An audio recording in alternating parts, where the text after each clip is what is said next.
Over 176 kilometers of track, 6 lines, and 85 stations, the project worth a staggering $23 billion, one of the largest metro systems that have been built in a single phase. This is the driverless metro in Riyadh. But even though the engineers were able to pull off this masterpiece, the complex landscape of Saudi Arabia's capital has made it almost impossible for the construction process to be completed.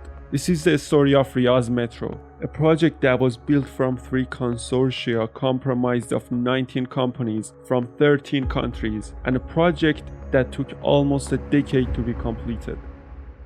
Saudi Arabia has been known as a kingdom that loves pushing the boundaries of what's known and creating new benchmarks in every single possible aspect of modern day's living, and transportation is one of them. The capital city, Riyadh, has been the center of attention last year when the pompous metro opened on the 1st of December. It is essentially one of the biggest assets in Saudi Arabia's ambitious Vision 2030. The metro system has one primary goal: to ease the traffic congestion, reduce the dependency on cars, and boost the city's infrastructure, which would make it a far more likable place for commerce and trade. But while it seemed like a crazy and impossible project on paper, the driverless metro has turned into reality after 12 years of hard work and numerous challenges being taken down each year.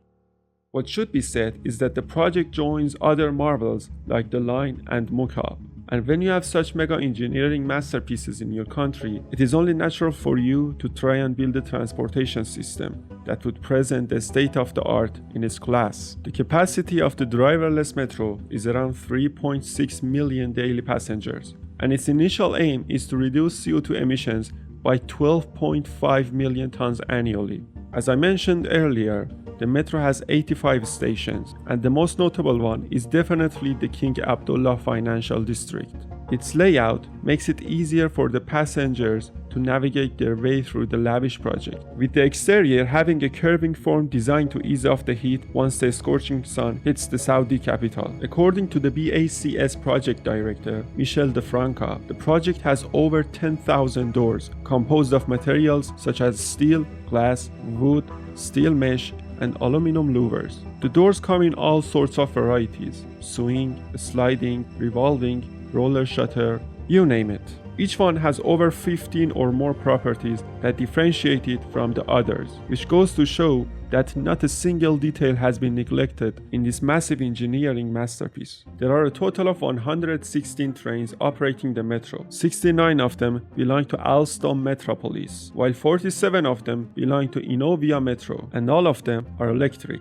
The trains are allocated into 3 classes: first class, family class, and single class. It is not the first time that these trains have been used in transportation system. Such can be seen in cities like Budapest, Sydney, and Taipei. Alstom has spoken about the functionality of these trains and how the driverless system is going to work, as he went to say, "The trains are driverless. The train movements are protected by a signaling system controlling the speed of the trains, ensuring smooth and safe operation, including the automatic opening of the doors, also preventing people from accessing the track.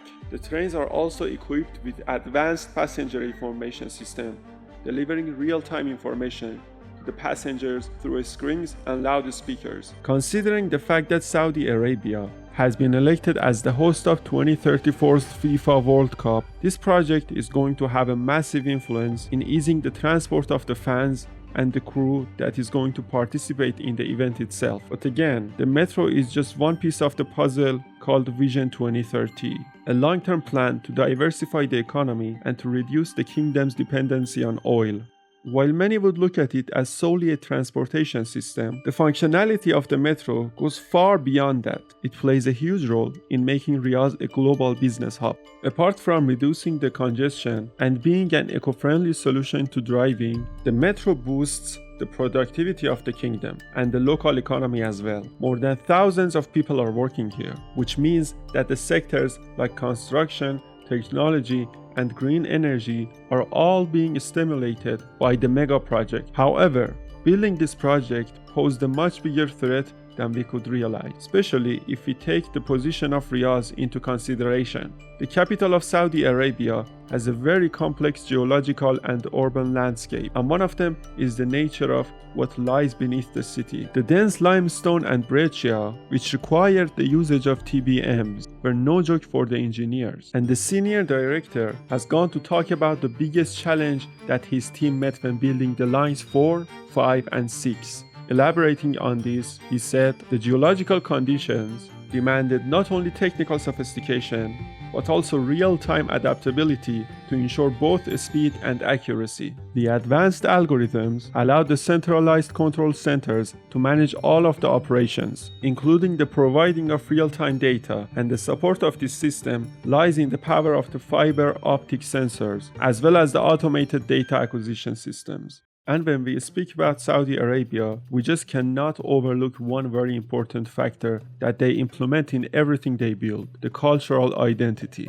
Even though this project sounds and look modern and futuristic, the driverless metro is an example of how the city's cultural identity is being reflected through the motifs inspired by the local heritage. Furthermore, the project incorporates energy-efficient technologies such as regenerative braking as well as automated lighting, which minimizes the environmental footprint. To say that Saudi Arabia already lives in the future would be an understatement, and the driverless metro goes to show that anything is possible in the world of engineering. This mega project serves as a case study for cities all around the world, especially the crowded concrete jungles that are looking to solve the issue of urbanization as well as the mobility challenges. What are your thoughts on Riyadh's latest metro project? And do you think that Saudi Arabia is definitely the #1 country when it comes to combining innovation and engineering into one whole product? Let us know in the comments.